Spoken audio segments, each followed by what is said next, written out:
Okay, folks, we're going to be wrapping up the semester with Reconstruction, and I'm going to give you two short videos now, mostly just to go through the PowerPoint presentations. And Reconstruction is still a period of fighting. I want you to think about it like that. Some problems that we're going to cover. There we go. You know, how drastic would the Northern victors want to change the post-war South? What would the South have to pay? And then of course, what is the status of recently freed enslaved people? So politically, constitutionally, legal, this is a very complicated situation. How will the, re- the rebel Southern states rejoin the Union? And there's different ideas floating around the Republican Party and who's going to be in control of the Republican Party too. Is it going to be moderates, conservatives, radicals? So these are the questions we're going to look at today. And the search for answers to these questions produced one of the most bitter, divisive periods in American history. Reconstruction spawned even more bitter memories than the war itself, some could say. Um, it's important to note that there's a lot of other things happening in the nation during Reconstruction, yet that's not what we're focusing on here. I'm going to talk about the 12 years following the wartime through Reconstruction.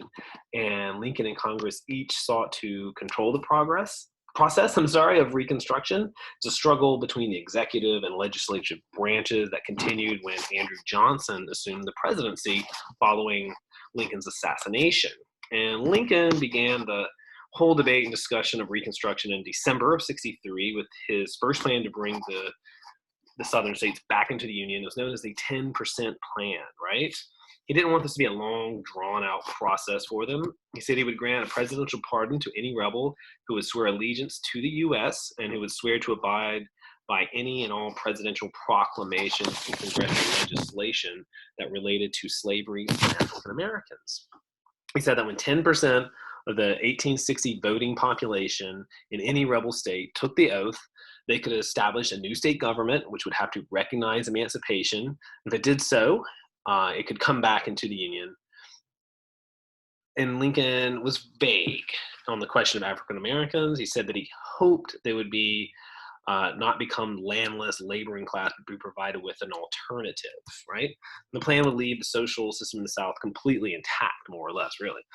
He wasn't calling for a radical reorientation of labor relations. He said, quote, "I want to cushion the shock of a total revolution of labor."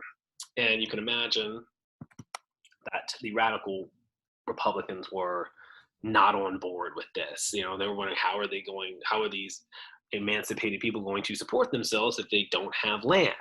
And Thaddeus Stevens was one of the most radicals. There was very great debater, colorful speaker. He he was. You can see some quotes that he has said there. But Stevens wanted a complete revolution in Southern society. You know, Reconstruction must revolutionize Southern intuitions, habits, manners, etc. It's fair to say he was not a fan of the South. But from '63 onward, the Republican Party was facing this internal struggle over how harsh, punitive to be with the South, and also divided over who should run Reconstruction, the president or Congress. And radicals wanted African American men to be given the vote and given land. And yes, I did say men because we're still at that time. You'll have to take the next portion of U.S. history to get to women's suffrage. This means gives meaning to emancipation. If you give them anything less, the meaning of emancipation was hollow, right? And Louisiana and Arkansas and apparently I think Tennessee met the requirements of Lincoln's 10% plan. They accepted emancipation. They did not grant voting or property rights to African Americans, but Lincoln would still accept them back. This entire course, throughout this time, it should be clear that this Civil War was fought over slavery and the preservation of slavery. Slavery was destroyed by Union war measures and the Union victory. But now we're in Reconstruction. How do you put the country back together in light of Black freedom? How do you make Black freedom practical in places where the entire societies have been based upon enslavement? So to think about the psychological condition of the South, Alexander Stevens, that should be white right there. I don't know why that's black. The former vice president of the Confederacy declared in the cornerstone speech of '61 Savannah that African slavery, as it existed exists amongst us, the proper status of the Negro in our form of civilization. It's like, how are these people going to be reconstructed? And days before Lincoln's assassination, he spoke to these difficulties, and you can read these. We don't know what Lincoln would propose other than the 10% plan. Radical Republicans made different proposals, but both were far more radical than Lincoln's plan. Stephen labeled his the, quote, conquered provinces approach. The states in the Confederacy had seceded, and they were now to be reverted into unorganized territories or even foreign territories. He even called them conquered foreign lands. Statius Stephen, I was thinking. And there. These plans get a little bit more moderate. Fundamentally more radical is the Wade-Davis bill, named after Benjamin F. Wade of Ohio and Henry Winter Davis of Maryland. This was introduced on July the 4th, 1964, so that 50%, 10% of the voters would have to take this vote of allegiance. And once they had done that, they could be readmitted into statehood. So Lincoln and his party came together for the 13th Amendment, though. They did pass this. That's the amendment that outlaws slavery, the 13th Amendment. It passed by just 2 votes, though.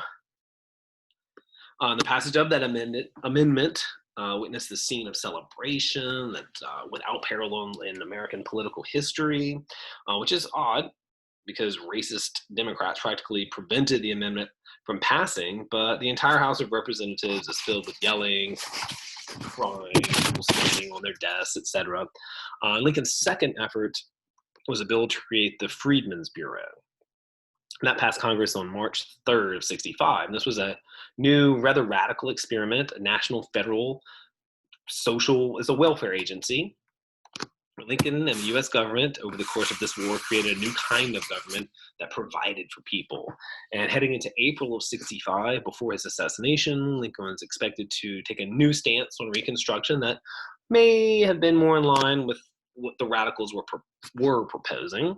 We don't know that because he was assassinated before he could define what was going to happen. So Lincoln dies, and his Tennessee-born vice president, Andrew Johnson, is the new president. And Johnson was a Southern man who idolized Andrew Jackson, but he detested the planter aristocracy. He thought secession was political suicide. He was a unionist. He was a local politician, born and bred in local Tennessee politics. Not much to do with Washington, very much in contrast with Lincoln. A very shrewd politician. And when Johnson comes into office, he was entering an absolutely radical, divided environment. He's the only senator from a seceded state who didn't secede with the state. He stayed with the Union. So he had none of the moral authority or political gifts of Lincoln. And he proved to be an unworthy successor. But first, Johnson seemed like he might be on the same page with these radicals.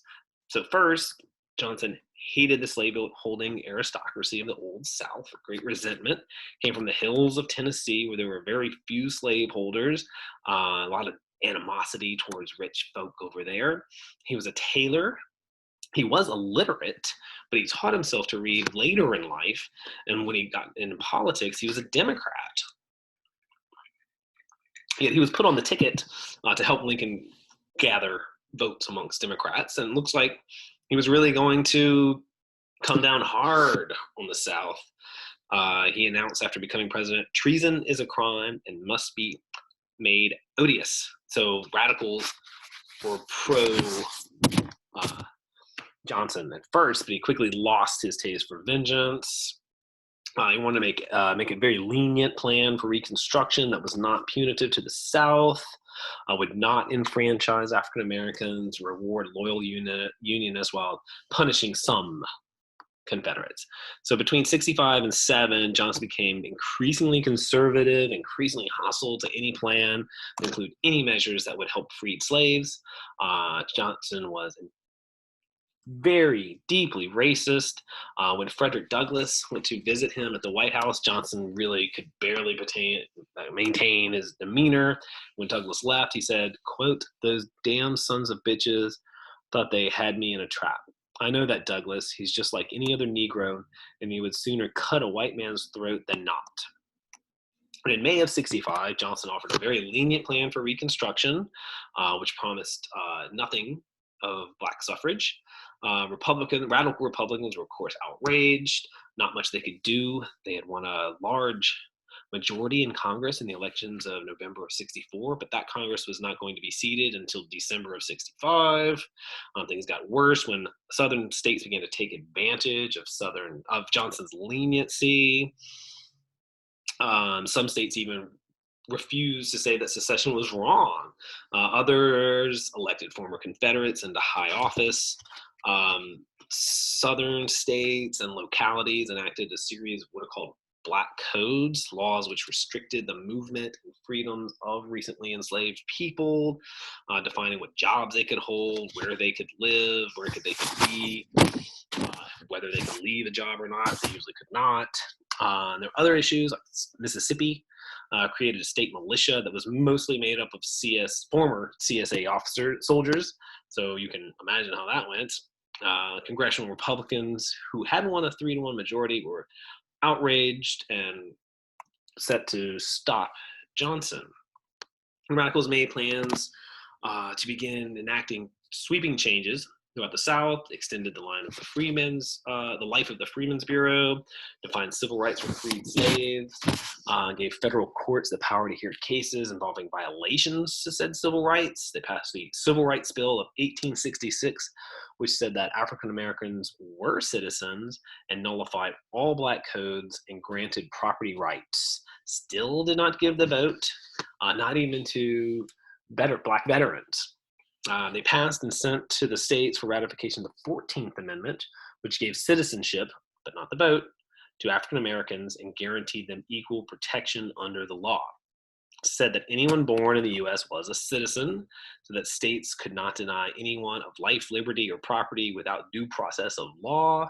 Also barred many former CSA officers from holding office. Congress had power to enforce the amendment. Still did not give African Americans the right to vote. Also, could not vote in a lot of places in the North as well. So not just the South, right? So that any state that ratified would be let back into the Union. And Johnson vetoed all of the measures, claiming they were unconstitutional. That said, Congress could not legislate for states that had no representatives in Congress, but Republicans were able to pass over these vetoes because they had such a large majority in Congress. And all of this tended to radicalize and strengthen Republicans.